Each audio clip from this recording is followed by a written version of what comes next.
రోజా మాట్లాడుతా ఉంది. ఏం మాట్లాడుతుంది అసలు అర్థం ఉందా పర్థం ఉందా అర్థం కావట్లే ఆమెకి.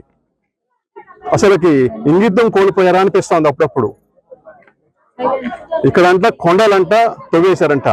నిజంగా పాత వీడియోలు ఉన్నాయి, 2024 ముందు వీడియోలు, ఇవాళ వీడియోలు నీకు తిరిగి చూపిస్తాం. ఆ ఊళ్ళో తీసుకెళ్తాం, ఎవరు తవ్వారు ఎవరు తవ్వలేదనేది.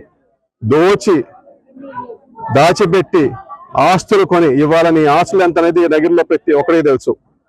నువ్వు 3,000 2,000 రూపాయలకి చేయి చాచిన రోజుల నుంచి ఇవాళ 2,000 కోట్ల దాకా పోయావు. 2,000 కోట్లు. ఆమె 2,000 రూపాయలకి ఏ పనినా చేసేది. మార్కెట్లో ఉందా మాట? నాకేమో చెప్తారు. అలా అంటాను. వాళ్ళు 2,000 కోట్లు పోయింది. నువ్వా నీతులు చెప్పేది? ఇంకా తిరుమన్యం అంట. నువ్వు రేపు అదే ఒక 4 రోజుల్లో అదే రోడ్డు మీద పో. అక్కడ రోడ్డు లేకపోతే నువ్వు రోడ్డు ఉంటే నువ్వు దొల్లుతావని చెప్పు. అక్కడ కానీ రోడ్డు ఉంటే నువ్వు దొల్లుతావా? రోడ్డు పడినా నువ్వు దొల్లుతావా? ఏదంటే అది నోరుంది కదా అని తాటి మాటలాగా మాట్లాడితే బాగోదు. అది హుందాతనం కాదు. వయసు వచ్చింది, బిడ్డలు పెద్దోళ్ళు అయ్యారు. ఇంకన్నా కూడా ఇంగితం నేర్చుకొని సభ్య సమాజం అసహించుకునేలా కాకుండా కొద్దిగా ఏదన్నా ఒక పర్లేదు అనిపించిన పని చేస్తే బాగుంటది. నోరైతే అసలు హద్దు లేదు. చేసే చేష్టలు చూస్తే వికృత చేష్టలు.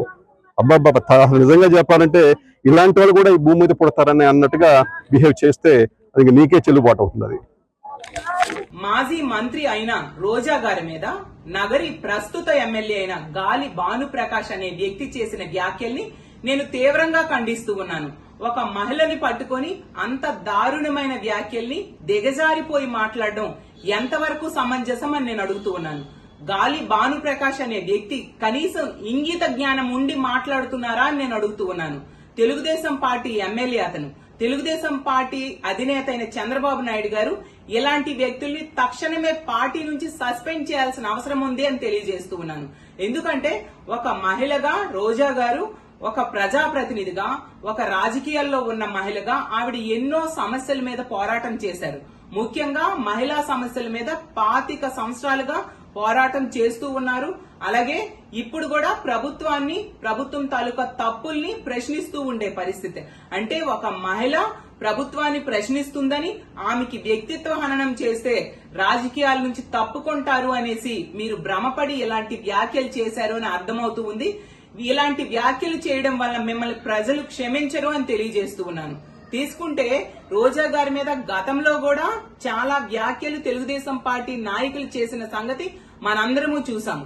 అలాగే ఈ రాష్ట్రానికి హోంమంత్రి ఒక మహిళ, అలాగే మహిళా కమిషన్ చైర్పర్సన్ కూడా ఉన్నారు.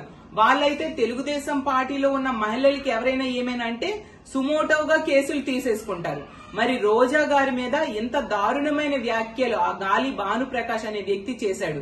హీరోయిన్ కి తక్కువ, వ్యాంప్ కి ఎక్కువ అంటూ 2,000 రూపాయలు ఇస్తే ఏమైనా చేసేస్తారు అని చెప్తూ చాలా దిగజారిపోయి నీచమైన వ్యాఖ్యలు చేశారు కదా. దీని మీద సుమోటోగా అతని మీద కేసులు పెట్టాల్సిన అవసరం లేదా అని నేను అడుగుతూ ఉన్నాను. ఖచ్చితంగా గాలి భానుప్రకాష్ అనే వ్యక్తి రోజా గారికి క్షమాపణ చెప్పాలి అని డిమాండ్ చేస్తూ ఉన్నాను. అలాగే అతన్ని అరెస్ట్ చేసి తీరాల్సిన అవసరం ఉందని తెలియజేస్తూ ఉన్నాను. అలాగే మొన్ననే జరిగిన ఒప్పాల హారిక గారి మీద దాడి విషయంలో కూడా ఆవిడ కంప్లైంట్ ఇస్తే ఇప్పటికి కూడా కంప్లైంట్ నమోదు చేయలేదు. దాడి చేసిన వాళ్ళ మీద యాక్షన్ తీసుకోలేదు. కనీసం అరెస్ట్ చేయని పరిస్థితి.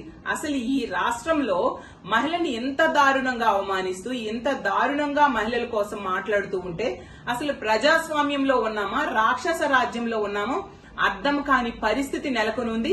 సభ్య సమాజం తలదించుకునే విధంగా ఈరోజు టీడీపీ నాయకులు నోటికి ఎంత వస్తే అంత మాట మహిళల పైన నోరు పారేస్తున్నారు. ఎందుకంటే వీళ్ళు మాట్లాడితే మాత్రము శ్రీరామ నీతులు, భగవద్గీతలో శ్లోకాలు, అదేవిధంగా ఎవరు మాట్లాడినా చిన్న మాట మాట్లాడినా భూతద్దంలో పెట్టి ఇవి తప్పుగా చిత్రీకరించి చూపించడంలో ఈ టీడీపీ నాయకులకి చాలా బాగా అలవాటైంది. ఎందుకంటే తాజాగా నగిరి ఎమ్మెల్యే భానుప్రకాష్ గారు చేరారు. మాజీ మంత్రి ఆర్కే రోజా గారి మీద చేసిన వ్యాఖ్యలు చాలా బాధాకరం. ఎందుకంటే 2000కి నువ్వు ఏ పనైనా చేస్తావనడము ఎంతవరకు కరెక్ట్, అదేవిధంగా 2000 కోట్ల అవినీతి చేశారనే మాట ఇది ఎంతవరకు కరెక్ట్. కరోనా కష్టకాలాల్లో కూడా నగిరి ప్రజలకు సేవలందించేదానికి రోజా గారు అనునిత్యం ప్రజల అందుబాటులోనే ఉన్నారు. అదేవిధంగా నగిరి ప్రజలకు కార్యకర్తలకు ఎటువంటి కష్టం వచ్చినా ఎప్పుడూ అందుబాటులో ఉండేది రోజా గారు. అలాంటి రోజా గారిని పట్టుకొని మీరు మాట్లాడడం కరెక్ట్ కాదు.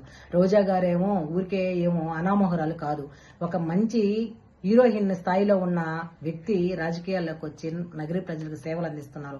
నగరి ప్రజలకి సేవలు అందిస్తున్న రోజా గారిని ఇలా మాట్లాడడం చాలా బాధాకరం. వీళ్లే కాదు, చాలా మంది రోజా గారిని అదేవిధంగా ఈ రాష్ట్రంలో ఉన్న మహిళల్ని చాలా కించపరిచారు. ఏంటంటే ఈరోజు మహిళల పట్ల ఏం మాట్లాడినా వీళ్ళని అద్దు అరుపు లేకుండా పోతుంది కాబట్టి వీళ్ళు మాట్లాడుతున్నారు. ఈ రోజు ఒక వ్యక్తి మాట్లాడిన మాటలు ఆనం వెంకటరామరెడ్డి గారు ఏం మాట్లాడారు ఒకసారి గుర్తు చేసుకున్నాం. ఈ రోజు నీకు మంచి బికిని పంపిస్తాను, టీడీపీలో ఉన్నదులు ఉన్నారు, ఆ భలే చెప్తావులే అక్క అని పాపం ఆయన నెల్లూరు వెంకటరామరెడ్డి గారు మాట్లాడిన మాటలో శ్రీరామ నీతులు ఉన్నాయి. రోజా నువ్వు బ్లూ ఫిలిం తీసావు, భలే యాక్టింగ్ చేస్తావు, నీ బ్లూ ఫిలిం మా దగ్గరున్నాయి అని చెప్పి మాట్లాడిన మాటలు బండారు సత్యనారాయణ మాట్లాడారు. ఇవి ఏ విధంగా మనం చూడాలో అర్థం చేసుకోండి. ఆడదానివి కాబట్టి చెప్పలేకపోతున్నాను, మగోళ్ళైతే చెబుతాను, ఇవాళ గౌరవము ఇస్తాం, మా మాట తప్పు అనుకోకు, మరి బట్టలు ఊడదీస్తే పరిస్థితి ఏంటి, అలా వస్తాయా అని మహిళ అధికారిపై అయ్యన్న పాత్రుడు కామెంట్ చేశాడు. హోం మంత్రి సుచరిత గారిని ఒక పోలీస్ అయి సెల్యూట్ కూడా కొట్టరు నీకు. సుచరిత ఎందుకు మరి సంకనాగుతున్నావు అనేది అయ్యన్న పాత్రుడు. అరే నేను మాట్లాడతా, విజయమ్మ గారిని ఏమని పిలుస్తామమ్మా అన్నారు. ఏమని పిలుస్తారంటే విజయమ్మ అంటారు, భారతీరెడ్డి గారిని భారతమ్మ అంటారు అని పిలిస్తే పిలిస్తే వాళ్ళ నాన్నలు వీళ్ళకి ఏమవుతారని మాట్లాడింది ఈరోజు వంగలపూడి అనిత గారు మాట్లాడారు. అదేవిధంగా 10 మంది కుంభమేళాకి వెళ్తే 50 మంది చనిపోయారు, రేపు ఫైనల్ ఇండియాకి వెళ్తుంది, రోజా ఒక్క మాట కూడా మాట్లాడకుండా దాన్ని పంది గొలుసులతో కట్టేయండి అని మాట్లాడింది చెంబురోల కిరణ్. నగరి ఎమ్మెల్యే గారు అయినటువంటి భానుప్రకాష్ గారు, మీరు రోజా గారి గురించి మాట్లాడినటువంటి మాటలు ఏవైతే ఉన్నాయో ఆ మాటలను వెనక్కి తీసుకోవాలి. రోజా గారికి బహిరంగంగా మీరు క్షమాపణ ఖచ్చితంగా చెప్పాలి. ఈరోజు మీ కూటమి ప్రభుత్వంలో మహిళలకి రక్షణ ఎక్కడుంది? మీరు ఎదుట ఆడపిల్లల్ని మాట్లాడడం ఎంతవరకు సమంజసం, అసభ్యకరంగా మాట్లాడడం ఎంతవరకు సమంజసం? మీ ఇంట్లో ఆడవాళ్ళు లేరా? భారతమ్మ గారి గురించి మాట్లాడుతూ ఉన్నారు, విజయమ్మ గారి గురించి మాట్లాడుతూ ఉన్నారు. ఈరోజు మీ కూటమి ప్రభుత్వంలో మహిళలకి రాష్ట్రంలో రక్షణ ఎక్కడుందో మొట్టమొదట మీరు చెప్పాలి. రాష్ట్ర హోంమంత్రి గారు ఏం చేస్తూ ఉన్నారు? ఖచ్చితంగా మీరు బహిరంగంగా క్షమాపణ చెప్పాలి. మొన్నటికి మొన్న ఉప్పల హారిక గారి మీద దాడి జరిగింది, ఈ రోజు వరకు కూడా ఎవరూ స్పందించలా. మీరు మహిళలకు ఇస్తున్నటువంటి గౌరవం ఇదేనా? దయచేసి చెప్తున్నాం, నిరంతరం మీరే ఉండరు, మీ పార్టీనే పరిపాలించదు, గుర్తుపెట్టుకోండి.